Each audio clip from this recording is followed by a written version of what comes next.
할렐루야. 네, 금요 중보기도에 나오신 우리 성도님들을 주님의 이름으로 환영하고 축복합니다. 우리 좌우에 있는 분들과 한번 인사했으면 좋겠습니다. 사랑합니다. 축복합니다. 네, 하나님께서 여러분을 향한 인사인 줄 믿습니다. 요즘 아직도 9월이 되었는데 날씨가 덥습니다. 건강 많이 유의하셨으면 좋겠고요. 날씨가 덥든 날씨가 춥든 주님을 향한 우리의 열정은 끊어낼 수 없는 줄 믿습니다. 이 자리를 어떠한 상황 속에서도 수호하셨으면 좋겠고요. 그리고 하나님의 응답이 여러분의 삶 속에 가득하기를 위해서 끝까지 하나님께 부르짖고 믿음으로 나아가는 우리가 되기를 소망합니다. 우리 같이 말씀 보도록 하겠습니다. 오늘 우리에게 주시는 하나님의 말씀은 사무엘상 18장 17절에서 30절까지 말씀입니다.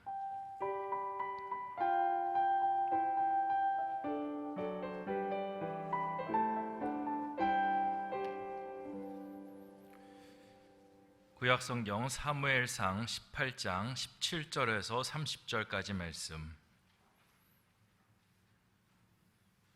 저와 여러분이 한 절씩 교독으로 봉독하겠습니다.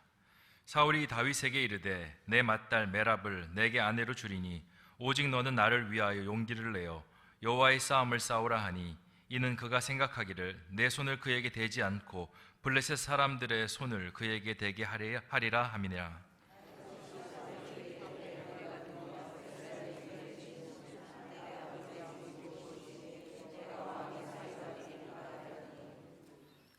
사울의 딸 메랍을 다윗에게 줄 시기에 무올라 사람 아디엘에게 아내로 주었더라.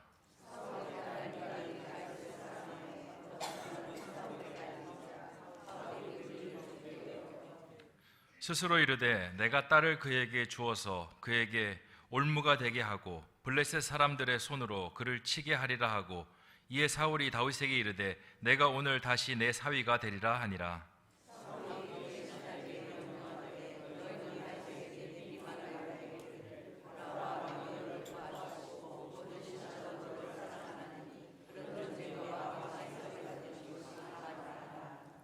사울의 신하들이 이 말을 다윗의 귀에 전하매 다윗이 이르되 왕의 사위 되는 것을 너희는 작은 일로 보느냐?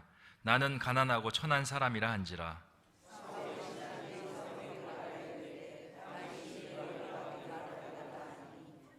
사울이 이르되 너희는 다윗에게 이같이 말하기를 왕이 아무것도 원하지 아니하고 다만 왕의 원수의 보복으로 블레셋 사람들의 포피 100개를 원하신다 하라 하였으니, 이는 사울의 생각에 다윗을 블레셋 사람들의 손에 죽게 하리라 함이니라.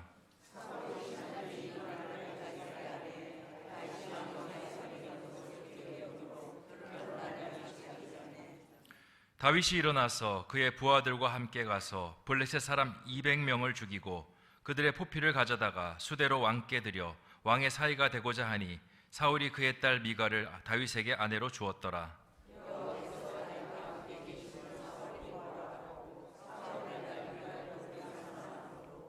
사울이 다윗을 더욱더욱 두려워하여 평생에 다윗의 대적이 되니라.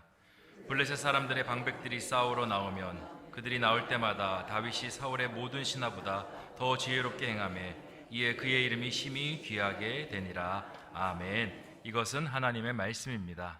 이 시간 믿음 동산이 하나님께 찬양으로 영광 올려드리겠습니다.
네, 귀한 찬양 감사를 드립니다. 찬양 실력이 올등이 갑자기 좋아진 것 같습니다. 노래 학원이라도 다니시는 것 같습니다. 너무 귀한 찬양 감사를 드립니다. 말씀을 위해 기도하겠습니다. 하나님, 주의 말씀을 함께 나눕니다. 말씀 속에 담긴 하나님의 진리, 빛이 우리 마음 가운데 깊이 들어오는 복된 시간 되게 하여 주시옵소서. 감사를 드리오며 모든 말씀 예수님의 이름으로 기도하옵나이다. 아멘. 가끔 우리가 살아가는 세상을 이 바둑에 비유하곤 합니다. 여러분 바둑 두실 줄 아십니까? 저는 바둑을 못 두지만 이 바둑을 이렇게 구경하는 것을 좋아합니다. 이 조금 서로 이제 어떤 기술들을 제가 좀 알고 있거든요. 인생을 대국이라고 표현을 하면서 그 안에서 수많은 수싸움들이 우리의 인생 속에서는 벌어집니다. 예전에 바둑을 인생으로 빗대어서 나온 드라마도 있습니다. 미생이라고 혹시 드라마 아십니까?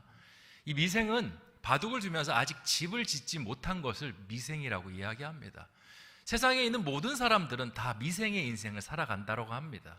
아직 집을 짓지 못했고 집을 완전히 짓는 완생으로 나아가고 싶어 한다라고 그렇게 드라마에서는 설정을 해서 그렇게 스토리를 이어갑니다. 인생에서 수많은 수를 놓게 되고 어떤 수를 놓느냐에 따라서 인생의 결과, 판도가 달라집니다. 어떤 사람은 집을 잘 짓다가 딱 한 수 때문에 패착, 그러니까 그 경기를 패배하는 그 결정적인 안타까운 수로 흘러가기도 하고요. 또 어떤 사람은 집을 계속 짓지 못하고 그렇게 나아가다가 딱 한 수를 뒀는데 그게 신의 한 수가 돼서 나의 모든 인생을 완전히 바꿔놓는 그러한 경우도 있습니다. 오늘 말씀에서도요, 큰 대국이 일어납니다. 어떤 대국이냐? 다윗과 사울 간의 대국입니다. 수많은 수싸움이 일어나고요, 거기서 까딱하다가는 결과로 목숨을 잃을 수 있는 그러한 대국이 벌어집니다. 그런데 본래 이 다윗과 사울은요, 대국을 둘 만한 상대가 되지 않습니다. 다윗의 체급은 이 라이트급, 아주 가벼운 그런 경량의 체급이라고 한다면 이 사울은요, 아주 헤비급입니다. 그것도 그냥 헤비급이 아니라 슈퍼 헤비급에 준하는 그러한 중량을 가지고 있는 사람입니다. 둘을 사회적 위치만 보아도 완전히 다릅니다. 사울은 이스라엘의 왕입니다. 최고 권력자입니다. 자신이 원하면 모든 것을 다 할 수 있는 그런 재반시설이 다 갖춰져 있습니다. 근데 다윗은 어떻습니까? 다윗은요, 목동입니다. 그리고 집안에서도 가장 보잘것없이 그렇게 느껴지는 그러한 하찮은 인물 중에 하찮은 인물입니다. 그러니 이 두 사람이 붙는다고 해서 승패는 뻔하게 갈리는 것이 당연할 것입니다. 그런데 갑자기 둘이 체급이 맞아지는 일이 발생하고 맙니다. 그게 무엇이냐? 하나님께서 사무엘을 통해서 다윗의 머리에 기름을 부어주시면서 완전히 상대가 되지 않는 대국에서 상대가 되는 대국으로 변화하기 시작하는 것입니다. 예전에 이세돌 구단과 알파고라는 그 컴퓨터가 대국을 벌였던 일을 혹시 기억하십니까? 누가 이겼습니까? 네? 알파고가 이겼습니다. 4대1의 스코어로 이겼습니다. 처음에 그 대국을 할 때 대부분의 사람들이 이세돌 구단의 승리를 점쳤습니다. 왜냐? 지금까지 컴퓨터가 인간을요, 이겼던 전적이 그렇게 많지 않습니다.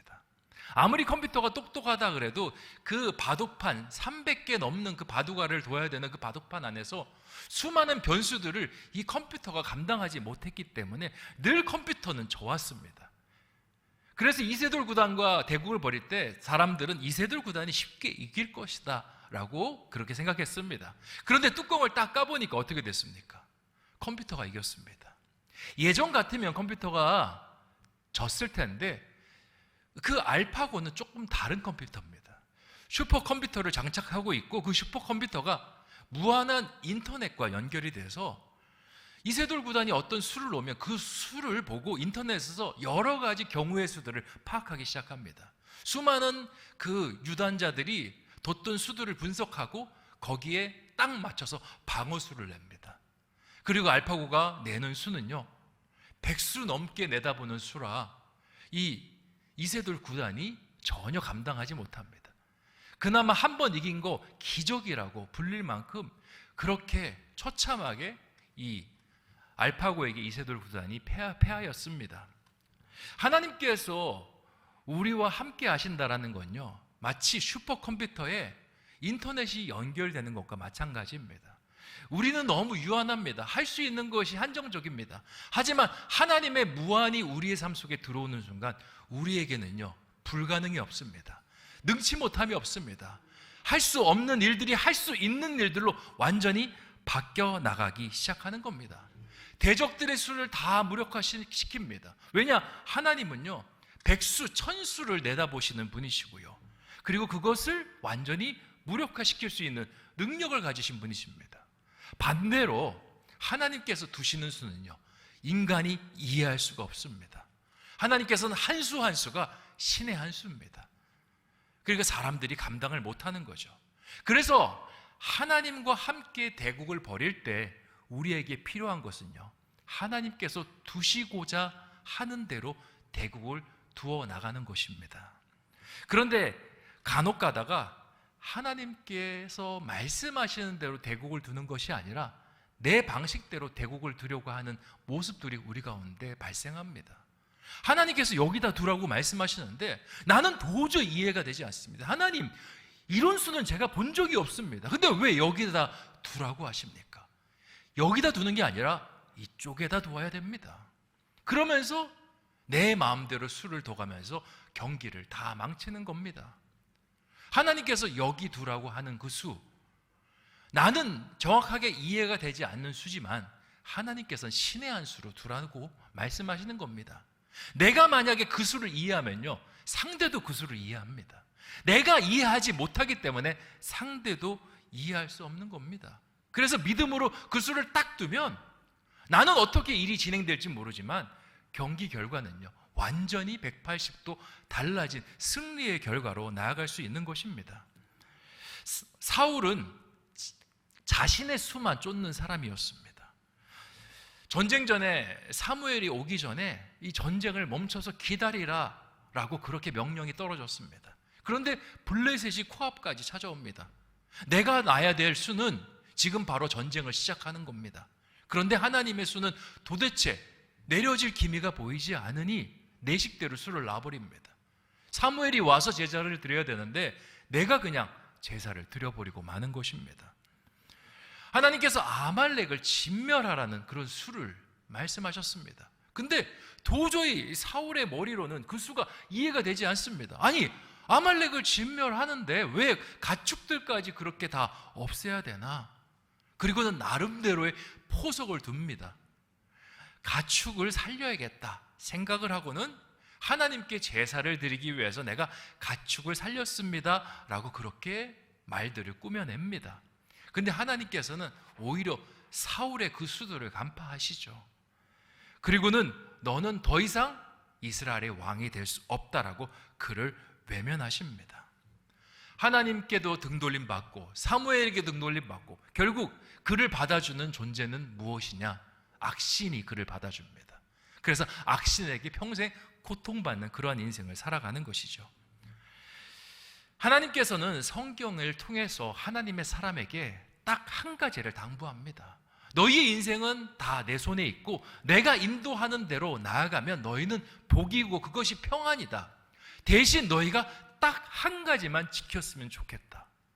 내가 명령하는 대로 좌로나 우로나 치우치지 말고 하나님만 바라보고 나아가라.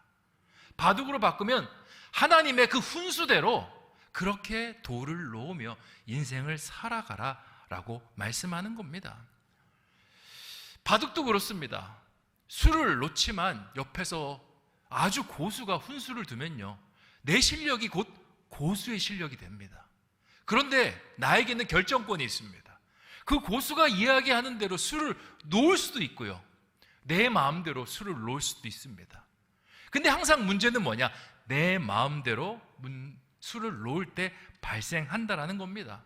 성경의 사람들을 보면요, 그냥 내 것은 아예 포기한 사람들이 성경의 사람들입니다. 내 생각, 내 판단 다 내려놓고 오로지 하나님의 뜻만 쫓습니다. 애굽의 군대가 쫓아올 때 모세 어떻게 했습니까? 홍해바다로 그냥 나아갑니다. 사람들은 미쳤다라고 합니다. 지금 뒤에서 군대가 쫓아오니 좌측 우측으로 흩어져서 애굽의 군대들을 피하면서 나아가야 되는 것이 올바른 방법이 아닌가. 그런데 모세는 그렇게 하지 않습니다. 하나님의 방향이 저 홍해바다를 가리키고 있다. 그리고는 홍해바다를 향해 걸어갑니다. 그랬더니 어떻게 됩니까? 홍해바다가 두 쪽으로 갈라지는 것이죠. 미디안 13만 5천 명이 쳐들어옵니다. 기드온이 병사를 끌어모읍니다. 탈탈 이스라엘을 털어서 병사를 끌어모았는데 겨우 3만 2천 명이 모입니다. 근데 하나님께서 뭐라고 하시냐면 3만 2천 명 많다라고 하십니다. 아니 13만 5천 명이 하나님 쫓아온다니까요. 그런데 아니야, 많아. 그리고는 줄입니다.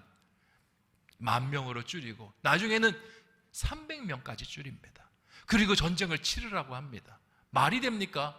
우리가 생각하는 한 번도 놓아보지 않은 수를 하나님께서 놓으라고 말씀하십니다.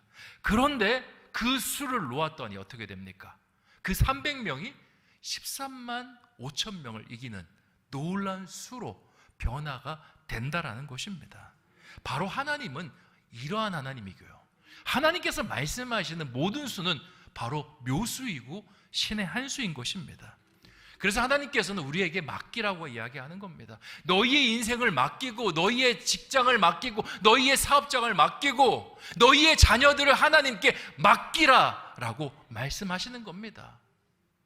이 고비가 있습니다. 이것을 할 때 우리의 생각과 하나님의 생각이 충돌할 때.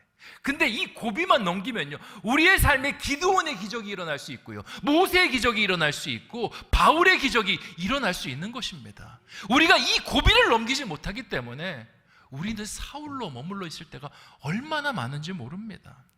오늘 말씀에 다윗도요, 자신의 모든 것을 내려놓은 사람입니다. 그냥 하나님께서 두시는 대로 그냥 인생을 따라갔던 사람이 바로 다윗입니다. 옆에서 보면 참 미련하다 할 정도로 그렇게 하나님을 맹목적으로 쫓았던 사람이 다윗입니다. 사무엘의 기름 부음을 받은 다음에 다윗은 하나님의 길을 걷겠다라고 결심을 합니다. 그리고 있는데 아버지가 명령을 내립니다. 지금 형님들이 블레셋과 전투를 치르러 지금 전장에 나가 있다. 그래서 형님들의 안부를 좀 살피고 형님들의 그 상관에게 치즈 덩어리를 좀 줘서 형님들을 잘 봐달라고 그렇게 이야기 좀 하고 오너라 라고 명령을 내립니다. 그런데 다윗이 명령을 받아서 갔더니 그 명령이 하나도 생각나지 않습니다. 왜냐? 전장에서 들려오는 소리 때문에 그렇습니다. 하나님을 저주하는 소리, 이스라엘을 비방하는 소리가 막 들려옵니다. 도대체 저 소리가 무엇인가? 들여다봤더니 골리앗의 소리입니다. 내가 믿고 내가 의지하는 하나님을 저렇게 모욕하니 아버지의 말씀, 그리고 상관에게 치즈덩어리를 주라는 말씀이 기억나지 않습니다. 그리고는 왜 저 골리앗이 저렇게 하나님의 사람들과 하나님을 비방하는데 가만히 내버두냐? 그렇게 이야기를 합니다. 다들 무서워서 아무도 나서지 못하고 있다라는 그런 이야기를 전해 듣게 됩니다. 다윗이 내가 싸우겠노라, 뒤도 안 돌아보고 내가 그와 싸우겠노라, 그렇게 선언을 합니다. 한 번도 전장에서 싸워본 경험이 없는 다윗, 그리고 골리앗과의 자신을 비교하면 체급 차이도 정말 상대가 안 되는 그러한 다윗인데 하나님만 바라보며 거룩한 분노로 눈이 뒤집혀서 그렇게 전장에 나아가겠다라고 소리를 칩니다. 이 다윗의 소식이 사울의 귓가에 들려옵니다. 전장에 나아갈 사람이 생겼다라고, 와보라고. 그렇게 나아갔더니 어린아이입니다.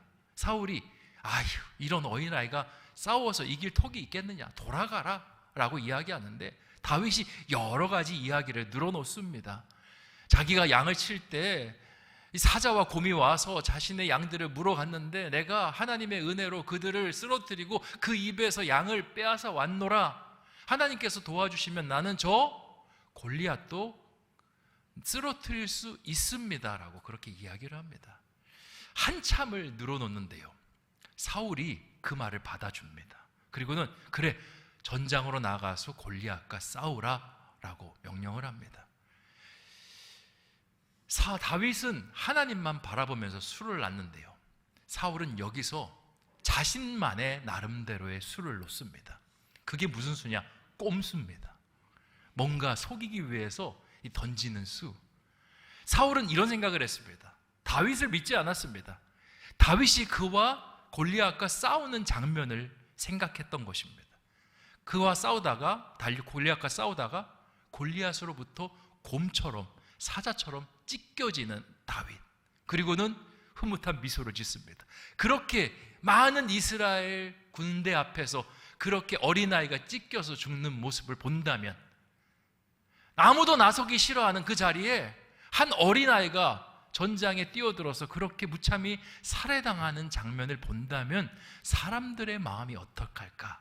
그 생각을 하기 시작합니다. 그리고는 사람들의 마음이 분노로 채워지지 않을까?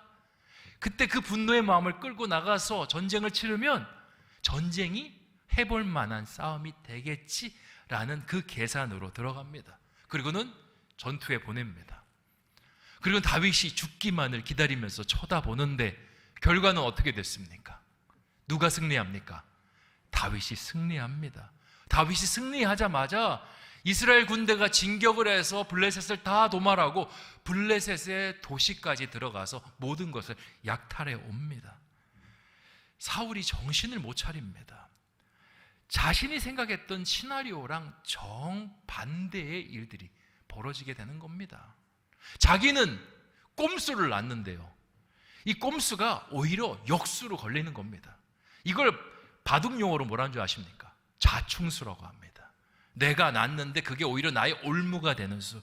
지금 하나님 안에서 사울은 자충수를 두게 되고요, 다윗은 하나님의 신의 한 수를 두는 놀라운 역전의 역사가 일어나게 되는 겁니다. 사랑하는 성도 여러분, 하나님은 바로 그런 분입니다. 우리의 인생 속에서 우리의 수를 정확하게 두어 나가시는 분이십니다. 우리가 우리의 문제를 하나님 앞에 맡기잖아요. 그런 염려할 필요가 없습니다. 왜냐? 하나님은 틀림이 없는 하나님, 하나님은 신실하신 하나님, 하나님은 실수가 없으신 그러한 하나님이기 때문에 그렇습니다. 이해되지 못한다라고 해서 그 수를 거둬들이는 것은요, 가장 어리석은 일입니다. 이해되지 않기 때문에 그 수가 신의 한 수가 되는 것입니다. 우리가 둔 수, 비록 당장은 내가 생각한 어떤 결과와 다른 방향으로 흘러간다 할지라도, 바둑은 그렇습니다. 한 수를 둔 다음에 그게 신의 한 수라고 해서 바로 승리하는 것이 아니라 그 수로부터 파생되는 여러 길들을 따라가다 보면요, 역전이 돼서 그게 신의 한 수가 되는 것입니다. 하나님은 바로 그런 분이십니다.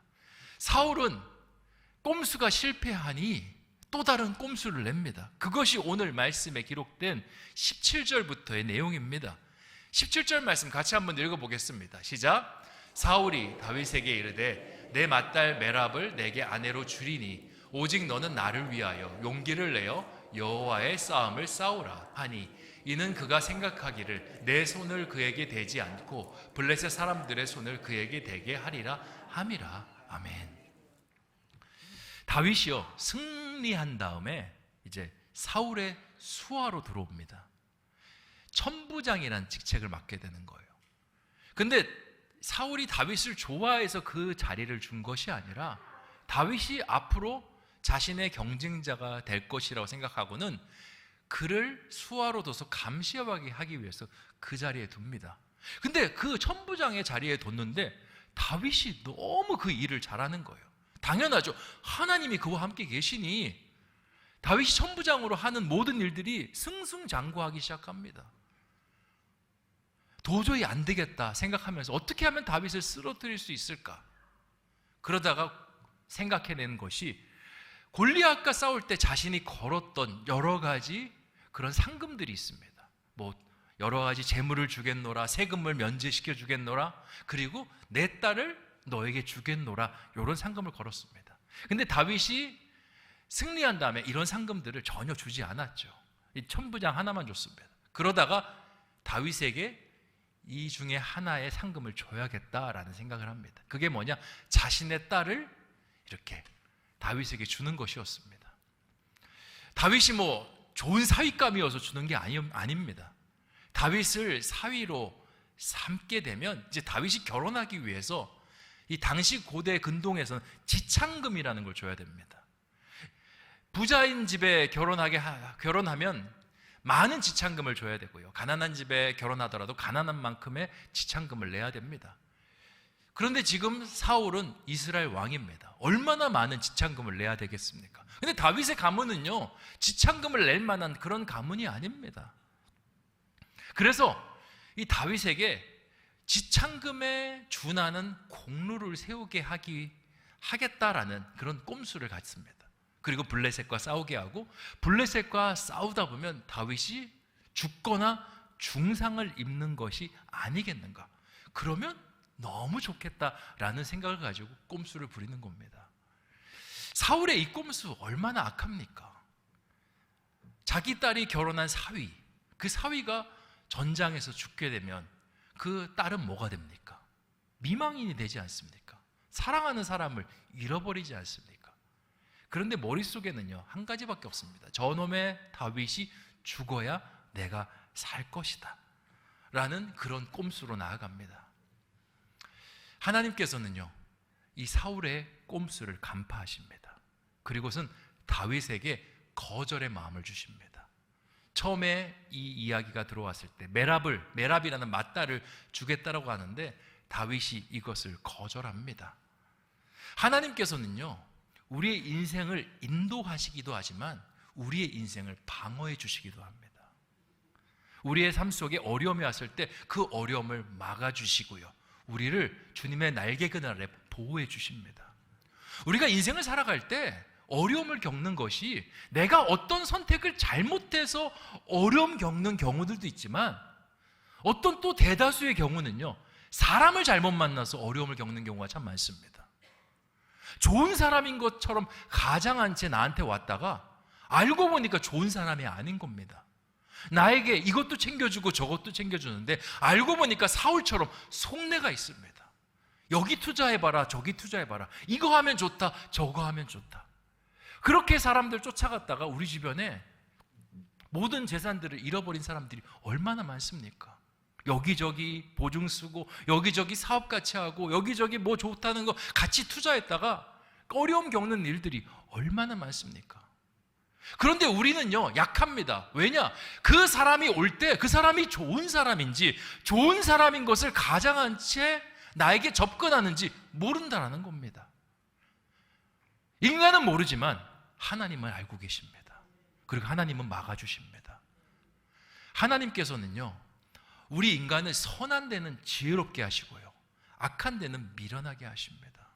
우리가 하나님을 잘 따라 살아가는 것, 우리의 삶을 좋은 곳으로 인도하는 기능도 있지만 우리의 삶 속에 찾아오는 어려움들을 막아주시는 그러한 일들도 하십니다. 문제는 이겁니다. 하나님께서 막아주시는 그러한 발걸음을 우리에게 인도하시고 요구하시는데 우리가 그것을 억지로 뚫으려고 할 때 문제가 됩니다. 하나님께 기도하면서 일을 구하며 나갑니다. 그러면 일이 순리적으로 풀리면요, 하나님께서 그것을 축복하시고 인도하시는 길입니다. 그리고 하나님께서 그 길이 악한 길이고 악한 사람이 나를 가장한 채 속이려는 길이면요, 하나님께서 막으십니다. 그렇게 하나님의 순리를 쫓아가면 되는데 내가 그 일이 너무 욕심이 납니다.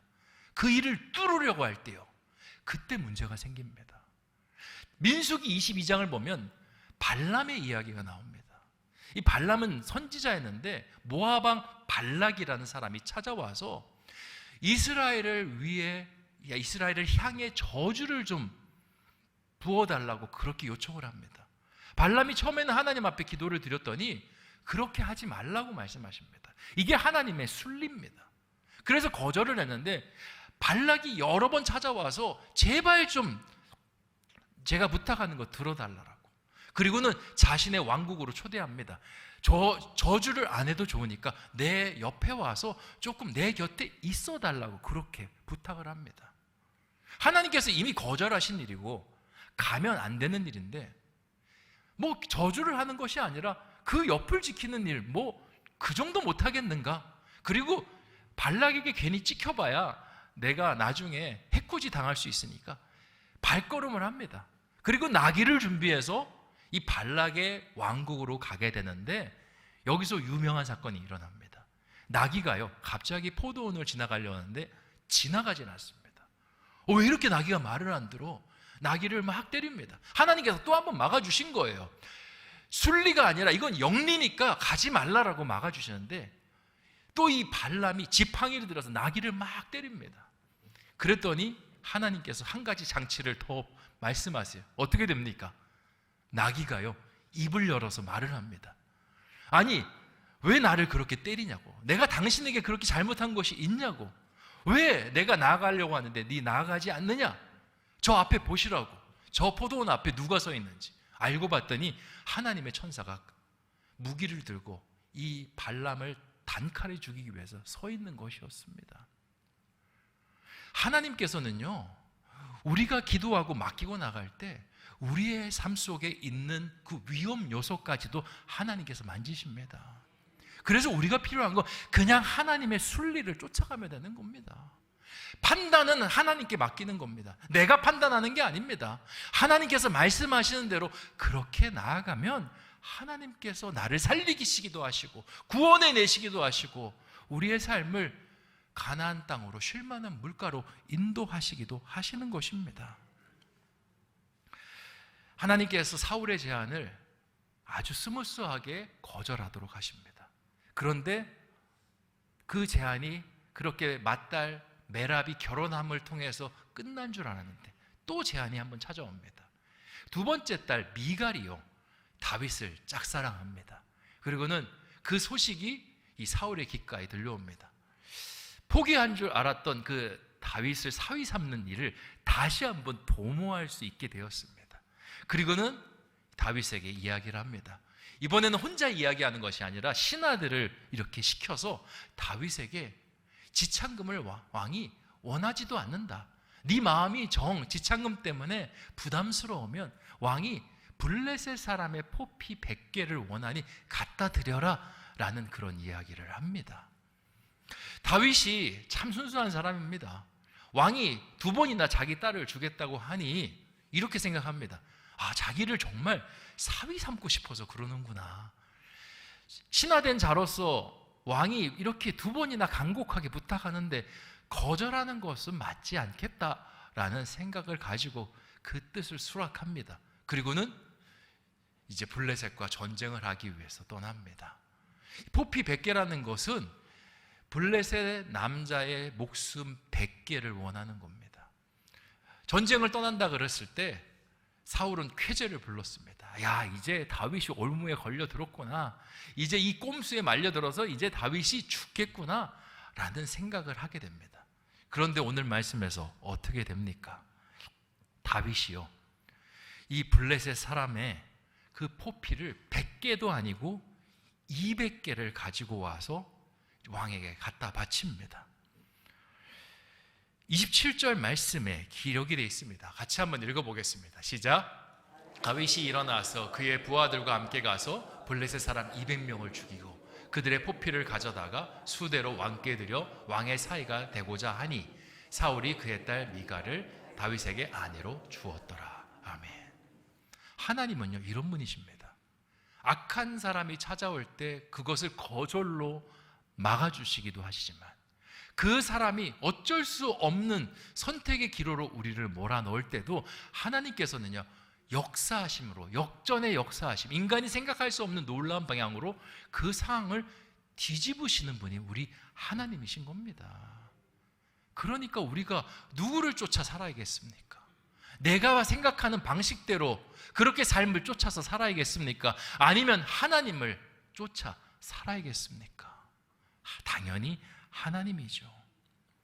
근데 이런 다윗이 포피 200개를 가지고 와서 바쳤을 때 사울이 깜짝 놀랍니다.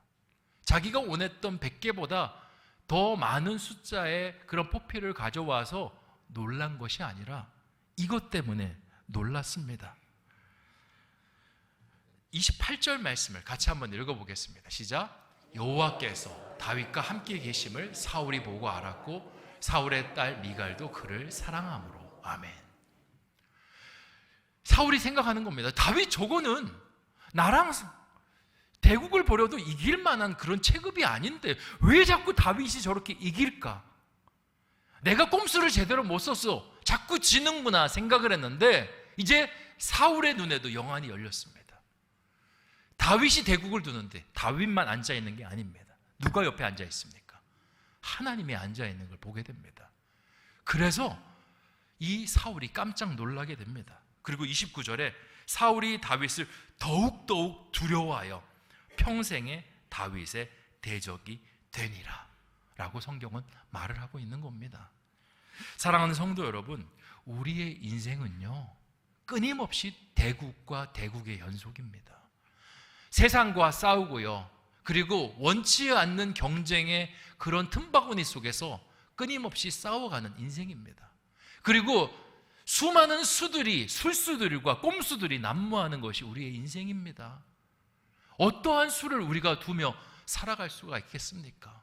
우리가 수를 한 끗이라도 삐끗 잘못 두면 우리의 인생이 송두리째 무너질 수도 있고 그렇게 쓰러질 수도 있는 그런 아슬아슬한 줄타기 같은 인생을 살아가는데 어떻게 우리가 이 인생을 헤쳐나갈 수 있겠습니까? 오늘 다윗의 모습에서 그 지혜를 발견하기를 원합니다. 하나님께서 두시고자 하는 그 수에 내가 삶의 발걸음을 두고 나아가기를 원합니다. 이해되지 않아도 괜찮습니다. 하나님의 수는 원래 이해가 안 됩니다. 이해되면 그건요 하나님의 신의 수가 아닙니다. 이해되지 않지만 믿음으로 하나님과 한 걸음 한 걸음 밟아나가는 저와 여러분 되시기를 주님의 이름으로 축원드립니다. 기도하겠습니다. 하나님 감사합니다. 오늘 다윗과 사울의 그런 수싸움을 말씀을 통해서 보게 하시니 참으로 감사합니다. 사울은 체급이 달랐습니다. 이미 왕이었고 능력도 많고 인생의 경험도 많은 사람이었습니다. 그에 비해 다윗은 어렸고 천한 집안의 태생이었으며 그리고 할 수 있는 것도 많지 않았습니다. 그런데 승패는 다윗에게 승리로 이루어졌습니다. 어떻게 그럴 수 있었습니까? 최고의 훈수꾼이 우리 다윗의 곁에 있었기 때문에 그러합니다. 모든 사울의 수를 무력화시키시고 그 다윗의 수가 신의 한 수가 되도록 인도하셨습니다. 하나님, 우리가 하나님의 그 뜻에 따라 하나님께서 놓으라는 그 수에 따라 우리의 발걸음을 두며 살아가는 존재가 되게 하여 주시옵소서. 때로는 이해되지 않을 수도 있습니다. 때로는 내 생각과 반대일 수도 있습니다. 내가 생각했던 상황과 반대로 흘러갈 수도 있습니다. 하지만 믿음으로 끝까지 따라가게 하여 주셔서 나의 삶이 다윗의 삶, 기드온의 삶, 모세의 삶이 되게 하여 주시옵소서. 감사를 드려오며 모든 말씀 예수님의 이름으로 기도하옵나이다. 아멘.